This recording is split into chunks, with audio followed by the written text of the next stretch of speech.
Hi friends, welcome to Q&A episode number 186. Every Sunday మన ఛానల్లో Q&A episode జరుగుతుంది కదా.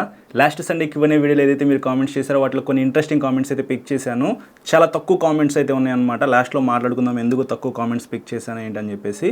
ఫస్ట్ కామెంట్ చూసుకున్నట్లయితే నవీన్ అడిగారు, బ్రో టీవీఎస్ ఎంటార్క్ 125 XPని అప్డేట్ చేశారు, కొన్ని చేంజెస్ చేశారు, కొనొచ్చా అని చెప్పేసి. TVS NTorq 125 one of the best scooter అని చెప్పుకోవచ్చు. కొంచెం పెర్ఫార్మెన్స్ బాగుండిద్ది, టైర్స్ గ్రిప్ బాగుండిద్ది, కంఫర్ట్ బాగుండిద్ది, కానీ సోలోగా వెళ్ళడానికి బాగుండిద్ది.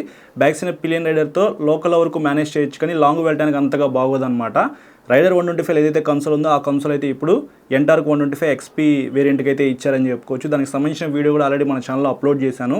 ఎవరైతే ₹1,20,000 లోపు ఒక స్కూటర్ పర్చేస్ చేద్దాం అనుకుంటున్నారో, అది కూడా కొద్దిగా పెర్ఫార్మెన్స్ ఉన్న స్కూటర్, మీరు ఇదైతే కన్సిడర్ చేసుకోవచ్చు. ఒకసారి ఆ వీడియో చూడండి, మీకు క్లారిటీ అయితే వస్తుంది. నెక్స్ట్ గేమింగ్ విత్ తరుణ్ అయితే కామెంట్ చేశారు, బ్రో 2026 అప్కమింగ్ బైక్స్ మీద ఒక వీడియో చేయండి, 100cc నుంచి 1000cc వరకు అని చెప్పేసి. ఆల్రెడీ మన ఛానల్లో చాలా వీడియోస్ అయితే ఉన్నాయి. అప్కమింగ్ వీడియోస్ ఏంటి అనే దాని గురించి నేను ఒక వీడియో కూడా రికార్డ్ చేశాను రీసెంట్గానే. కాకపోతే ఐక్మాలో అవి డిస్ప్లే చేశారనమాట, ఫ్యూచర్లో రాబోయే వెహికల్స్ అని చెప్పుకోవచ్చు. అందులో నాకు ఇంట్రెస్టింగ్ అనిపించింది హంక్ 440 అనమాట. సో వన్స్ అప్ అనే టైంలో హీరో దగ్గర నుంచి హంక్ అయితే వచ్చింది. అది మంచి హిట్ అయిన వెహికల్ అని చెప్పుకోవచ్చు. దాన్ని రీప్లేస్ చేస్తూ 440cc హంక్ 440 అని చెప్పేసి ఒక పేరు పెట్టి లాంచ్ చేయబోతా ఉన్నారు. మ్యార్విక్ 440 ఉంది కదా, సేమ్ అదే డిజైన్లో మనకి హంక్ 440 అయితే వస్తూ ఉంది. ఆ వెహికల్ వచ్చిన తర్వాత అది ఎలా ఉంది ఏంటి అనే దాని గురించి క్లియర్గా మాట్లాడుకుందాము. అలాగే హీరో కంపెనీ వాళ్ళు చాలా వెహికల్స్ అయితే లాంచ్ చేస్తూ ఉన్నారనమాట. డట్ బైక్స్ కూడా మనకి ఫ్యూచర్లో హీరో దగ్గర నుంచి రాబోతా ఉన్నాయి. మన ఛానల్లో వీడియో ఉంది, ఒకసారి చెక్ చేయండి. ఐక్మా 2025 అని చెప్పేసి ఉండిద్ది. నెక్స్ట్ చైతు అయితే కామెంట్ చేశారు, అడ్వెంచర్ బైక్స్ ఫ్యామిలీ కోసం యూజ్ చేసుకోవచ్చా, RTX 300 యూజ్ అవుతుందా లేదా అని చెప్పేసి. ఆ వెహికల్ లైవ్లో నేను చూడలేదు కాబట్టి నాకు ఎగ్జాక్ట్గా తెలియదు, కానీ కొద్దిగా హైట్ అయితే ఉంటాయి అనమాట. ఫ్యామిలీకి అయితే అడ్వెంచర్ వెహికల్ సెట్ అవ్వు.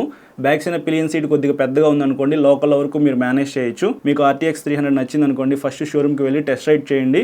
పిలియన్ రైడర్ని ఎక్కించుకొని కొంత దూరం ట్రావెల్ చేయండి, ట్రాఫిక్లో కూడా కొద్దిసేపు చూసుకోండి. అప్పుడు మీకు ఒక క్లారిటీ అయితే వస్తుంది, నేను మేనేజ్ చేయగలను, నాకు అది ఓకే అని అనుకుంటేనే మీరు పర్చేస్ చేయండి. సో చైతువే కాదు, ఇంకా మిగతా వాళ్ళకి కూడా నేను అదే చెప్తా ఉన్నాను. కొద్దిగా హైట్ ఉన్న వెహికల్స్ మీరు మేనేజ్ చేయలేకపోతే మాత్రం చాలా ఇబ్బంది అయితే పడతారనమాట.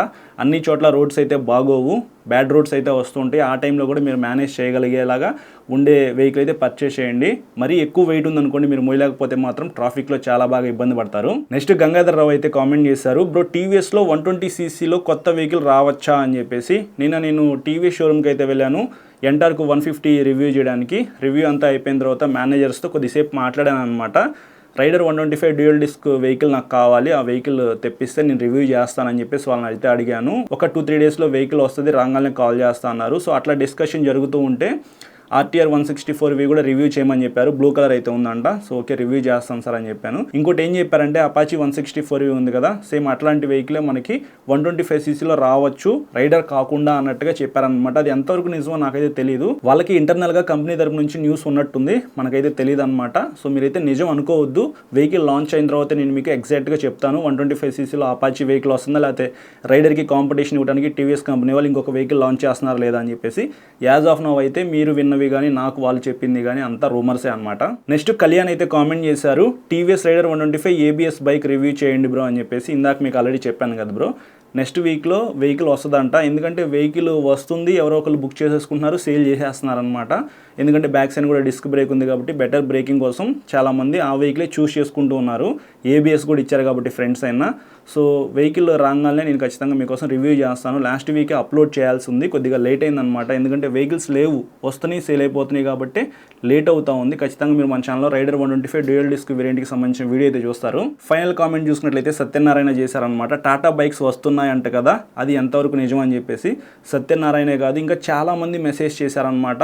నేనైతే మాత్రం మీకు ఒకటే చెప్తా ఉన్నాను, నేను ఏదైనా వీడియో అప్లోడ్ చేశాను అంటే అది కన్ఫామ్ అయిపోయినట్టే. ఏదైనా స్పెసిఫికేషన్స్ గురించి చెప్పానంటే మాత్రం ఎగ్జాక్ట్గా సేమ్ అవే స్పెసిఫికేషన్స్ అయితే ఉంటాయి. నేను చాలా రీసెర్చ్ అయితే చేస్తాను అనమాట.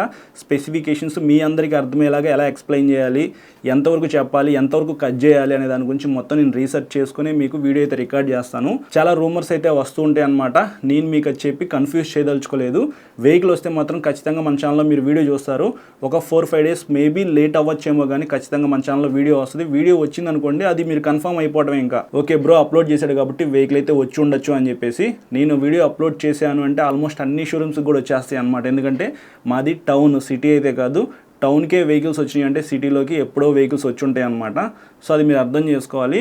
టాటా వెహికల్స్ అయితే అన్నీ ఫేక్ అనమాట, అన్ని ఏఐ జనరేటెడ్ ఇమేజెస్తో చాలామంది చేస్తూ ఉన్నారు. నేనైతే మాత్రం మీకు వీడియో చేయదలుచుకోలేదు. Q&A రూపంలో ఒక అప్డేట్ ఇద్దామని చెప్పేసి పిక్ చేశాను అనమాట ఈ కామెంట్ అయితే. నేను Q&A ఓపెన్ చేసిన వెంటనే చాలామంది ఇవే కామెంట్స్ చేశారనమాట. టాటా వెహికల్స్ వస్తూనే రావట్లేదా, చాలామంది వీడియోస్ చేస్తున్నారు, హిందీ ఛానల్స్లో ఆల్రెడీ వీడియోస్ చేసేస్తున్నారు అని చెప్పేసి. రియల్ ఆ ఫేక్ అనేది కూడా మీరు కనిపెట్టలేనట్టుగా అయితే ఏఐ జనరేట్ చేస్తూ ఉంది కాబట్టి సో మీరు అడగడంలో తప్పలేదు. టాటా నుంచి ఏదైనా వెహికల్స్ వచ్చినాయి అనుకోండి, మీకు నేను ఖచ్చితంగా ఒక వీడియో అప్డేట్ చేస్తాను. కనీసం స్పెసిఫికేషన్స్ లీక్ అయినాయి, లేకపోతే ఇట్లా డిజైన్ ఉండబోతుందని చెప్పేసి మనం ఒక వీడియో చేస్తాం కదా, సో అట్లా చేస్తాను అనమాట. ఏదైనా వెహికల్ వస్తే మాత్రం యాజ్ ఆఫ్ నౌ అయితే అఫీషియల్గా ఏమీ అప్డేట్ అయితే లేదు కాబట్టి మీరైతే ఆ రూమర్స్ ఏమీ నమ్మద్దు, అవన్నీ కూడా ఫేకే. సో ఇది ఫ్రెండ్స్, ఓవరాల్గా ఈ సండే పిక్ చేసింది. ఇంత తక్కువ కామెంట్స్ ఎందుకంటే ఎక్కువగా ఈ కామెంట్సే వచ్చినాయి అనమాట, టాటా వెహికల్స్ వస్తున్నాయి రావట్లేదా అని చెప్పేసి. మీకు ఏమైనా డౌట్స్ ఉన్నాయనుకోండి, బైక్స్కి సంబంధించిన రిలేటెడ్గా డౌట్స్ ఉంటాయి కదా, అవి ఈ వీడియో కింద కామెంట్ చేయండి. నెక్స్ట్ సండే నేను పిక్ చేస్తాను, మీ అందరికీ క్లియర్గా ఎక్స్ప్లెయిన్ చేస్తాను. మనం కొద్దిసేపు మాట్లాడుకుందాం మీ Q&Aలో. చాలామంది సబ్స్క్రైబ్ చేయకుండా చూస్తున్నారు కాబట్టి సబ్స్క్రైబ్ చేసుకుని పక్కన బెల్ ఐకాన్ అయితే కూడా క్లిక్ చేసి పెట్టుకోండి. నేను వీడియో పెట్టిన వెంటనే మీకు నోటిఫికేషన్ కూడా వస్తుంది. ఈ వీడియో నచ్చితే మాత్రం ఖచ్చితంగా లైక్ చేయండి. Thank you.